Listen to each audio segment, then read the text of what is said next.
Hello everyone! Welcome back to my YouTube channel. And guys, nandyan po pala ako sa palengke niyan at ako po ay magluluto ng aming ulam para sa aming hapunan. So ako na po yung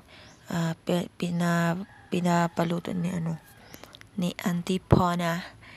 Yan. Nilagay ko na yung bawang guys sa mainit na mantika. So, hintayin na natin mag-color brown or basta. Hintayin na natin saglit bago natin ilagay yung ating sibuyas. So, nilagay ko na yung sibuyas, guys. Ayan. Pagkatapos niyan, isunod natin yung ating karne. Igisa natin yung ating karning baboy. Excuse pala dyan sa hindi kumakain ng karning baboy. So, iba talaga gamitin yung guys. Iba talaga yung umaapoy siya kaysa yung lang, uling-uling lang. Kasi, medyo matagal siya. Matagal yung pagluto. So, ayan guys, nilagay ko na pala yung karne. Ginisa ko na yung karne. At hintayin lang din natin siya maluto. So, yan. O, takpan po muna natin siya guys. At balikan natin siya mamaya. So, ayan. Nilagyan ko na pala siya ng sabaw. Kasi nga, yan ginisa yan. Ginisang gulay with karne. Yan, may sabaw na siya guys. At hindi pa masyadong malutong yung karne.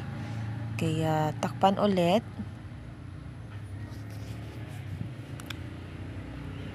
At ilagay ko na pala yung siling mahaba. Takpan siya muna at saka hintayin maluto yung karne. So, ilagay ko na pala yung carrots at saka bisol. Yan, nilagyan ko siya ng carrots at saka bisol, guys. Para lalong sumarap yung ating gulay mamaya. Yan. At, hintayin na naman ulit maluto ang ating carrot at saka yung bisol. Hindi ko alam kung anong ibang tawag ng bisol. Karlang ba yung? Karlang, amayo. At saka yan guys, nilagay ko na rin yung repolyo. Repolyo yan guys. Kasi nga, luto na yung ating bisol at saka carrots. Yan, sunod-nod na natin yung repolyo. Pang last na yan guys. Last na yarn. Mas madali lang maluto yung repolyo natin. I-mix muna guys. Mikos-mikos muna natin yung ating luto at saka takpan. Diba? So, konting-konti na lang. At yan na yung ating ginisang repolyo with with bisol at saka carrots and karne.